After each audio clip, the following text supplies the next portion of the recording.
I will not go into the details of what happened next. I will spare you the scene. It was too horrible. When the Holy See examined the residual shambles of the Halliwell estate, he said it was the most gruesome thing that he had ever seen. That from a man who examined hundreds of Satan's acts of perversion heralds a warning not to be ignored. We worked tirelessly to keep the panic from spreading and the incursion from spilling over and overwhelming the innocent lives of millions of people, but alas, your hearing this means we likely failed. To understand what happened, you first had to understand who Benedictus sent on that fateful day. It was the only man fit for the job. A man whose journey started many years earlier. When Alexander was found on the steps of St. Jude's Catholic orphanage, there was no note, no explanation, no means of identifying his parents. Only a tiny baby, a straw basket, and a thick grey blanket. The Sisters of Our Lady of Mercy took him in and did their best to keep the sickly child from expiring, helping him fight off the vicious effects of exposure. And fight he did. The priest, Father John, baptized the child, Alexander, after the 3rd century soldier and martyr. Indeed, the fighting did not stop for Alexander. Small, scrawny, and with a big mouth and a sharp tongue, he often found himself in trouble with the nuns and other orphans. The sisters began to despair that he would never find peace, and that all attempts to find him another home failed. He also had an uncanny gift for seeing straight through people and perceiving the darkness gnawing away at them. People who were good at deceiving themselves found they could not deceive this boy. As for Alexander, it took him a long time to realize that what was obvious to him was a mystery to everybody else. By then, however, the damage was done.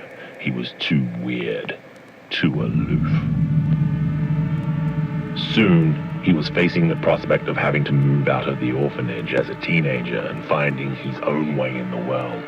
And he dealt with that by spending even more time in salubrious brawls and alleyways. That was before Benedictus. Benedictus was assistant to the bishop at the time, but also a member of the Society of Honorius, a priestly fraternity dedicated to training exorcists.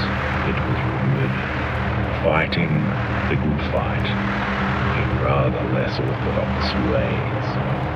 After a visit to St. Jude's Church, he observed Alexander interacting with the other children and noticed potential in him.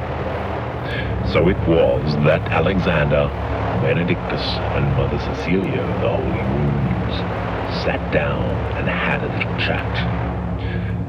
Alexander was somewhat nonplussed by Benedictus, whose unflappability and cool demeanor contrasted with the easily riled sisters.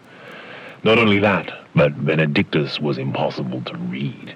Not a unique gift, as Alexander would discover later, but it was the first time he had encountered such a genuinely self-assured person.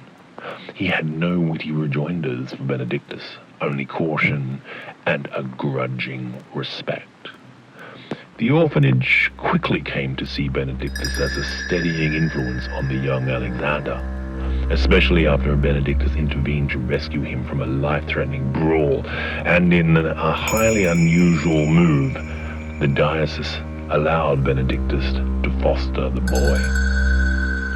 So it was that Benedictus secured a place at the diocesan seminary, and Alexander began to train for priesthood. At the same time, however, Benedictus was training him in the secret practices and devotions of the Honorians. Alexander saw his first exorcism conducted by Benedictus when he was just 20. An experience which galvanized his faith, even as it horrified him.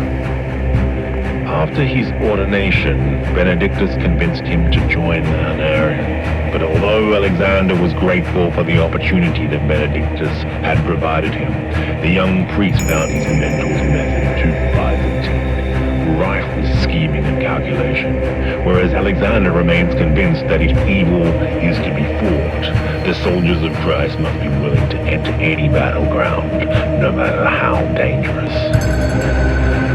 Although Alexander was admitted to the society, his frustration with Benedictus' methods and self-imposed isolation mean that his membership is little more than a technicality at this point. In his own head, Alexander sees himself as a military man as much as a religious man, a soldier and a chaplain, a private and a padre in the holy war.